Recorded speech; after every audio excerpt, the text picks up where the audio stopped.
There is a fable about a king who gave his servant royal garments. Over time, the servant began to trust the status of the clothing more than the power of the king. When danger finally arrived, the servant clung to the garments as if they could save him.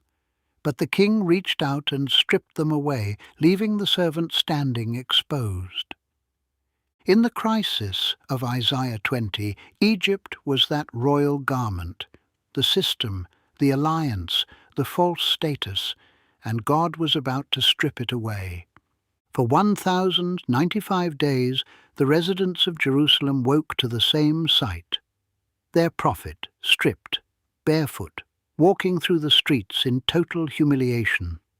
And God was saying, "This is what is coming for the nation you are trusting." In the economy of God, the way of humble dependence is safer than the armor of empires. Chapter 19 gave us a grand, long-term vision of a highway of peace, but Chapter 20 is a jarring reality check. The long-term vision will come, but right now Judah is caught in a vice, pressured to join an anti-Assyrian coalition as Sargon II's war machine marches westward. Consider the historical setting in verse 1. In the year that the supreme commander, sent by Sargon, king of Assyria, came to Ashdod and attacked and captured it. This isn't just a story, it's a historically verified event recorded in the Assyrian annals. Ashdod was the last gateway between the superpower of the north and the superpower of the south. As the supreme commander captured the city, the people of Judah felt the ground shaking. They were being pressured to join a rebellion against Assyria, and Egypt looked like the only obvious lifeline.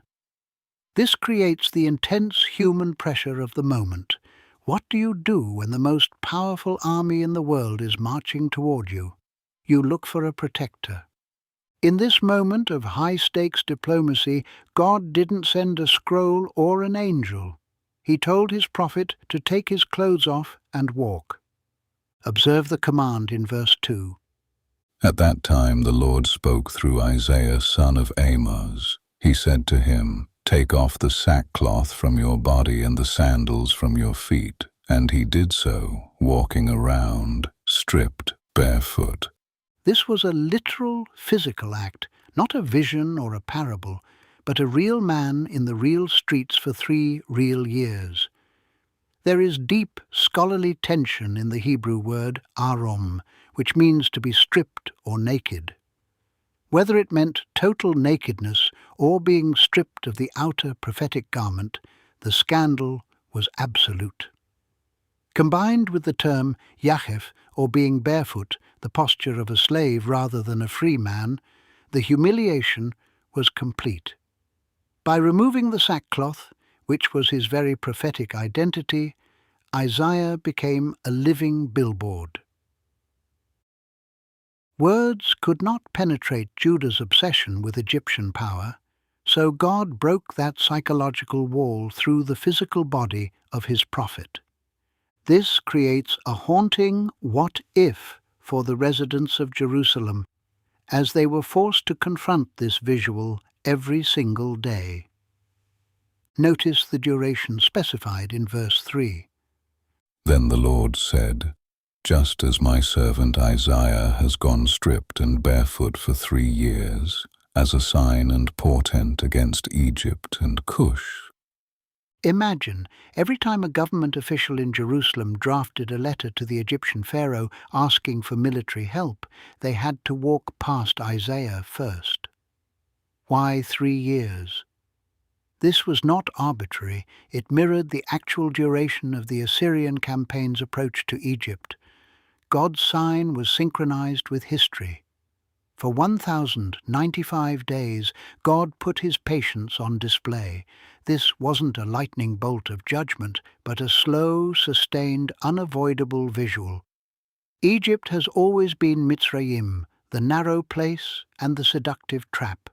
Every generation faces the same temptation, to look to the visible superpower instead of to the invisible providence. Isaiah wasn't depicting his own shame. He was depicting the future of the very nation Judah called their salvation. This fate is detailed in verse 4.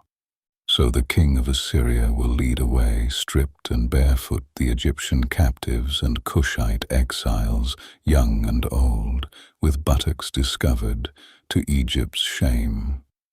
The very image Isaiah projected, stripped, barefoot, exposed, this was the exact fate awaiting the Egyptian captives.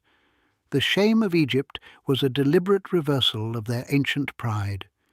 The Egyptians, who prided themselves on their fine linen and their military grandeur, would be reduced to property of the king of Assyria. This image is historically documented in Assyrian palace reliefs showing naked captives. It was a direct attack on their idols, the belief that their wealth and civilization made them untouchable. When the superpower finally falls, the whole framework of trust built by the Judean elite begins to collapse. Consider the reaction in verse 5. Those who trust in Cush and boasted in Egypt will be dismayed and put to shame. When Egypt fell, the boast of the Judean elite didn't just turn into embarrassment, it turned into terror. The famous broken reed image captures this perfectly, leaning on a human protector that snapped and then pierced the hand that held it. That isn't just a failure, it's active harm from the thing you trusted most. The shame here is intellectual as much as spiritual. Their wise men and policymakers had led them into a death trap by choosing political expediency over prophetic truth, and they were left standing with a political imagination that had utterly shattered. The chapter closes with a haunting question that represents the sound of total desperation. Listen to the final cry in verse 6. In that day, the people who live on this coast will say, "See what has happened to those we relied on, those we fled to for help and deliverance from the king of Assyria. How then can we escape?" The people on this coast are the inhabitants of Judah, the tiny island surrounded by a sea of Assyrian fire. The question, how then can we escape, is the right question, but it's being asked too late. The entire purpose of Isaiah's 3 years of nakedness was to get the people to ask this question before the collapse, not after. Isaiah's body was the answer they refused to read until there were no other answers left. We return to that lone figure still walking the narrow streets of Jerusalem. He wasn't the one being shamed. He was the one trying to prevent a nation from shaming itself. The truth was never hidden. It was written on the body of a prophet day after day for 3 years. They didn't need a secret code. They just needed to look at the man in the street. The king did not strip the servant out of cruelty. He stripped him so the servant would finally look up. Isaiah's act represented this truth.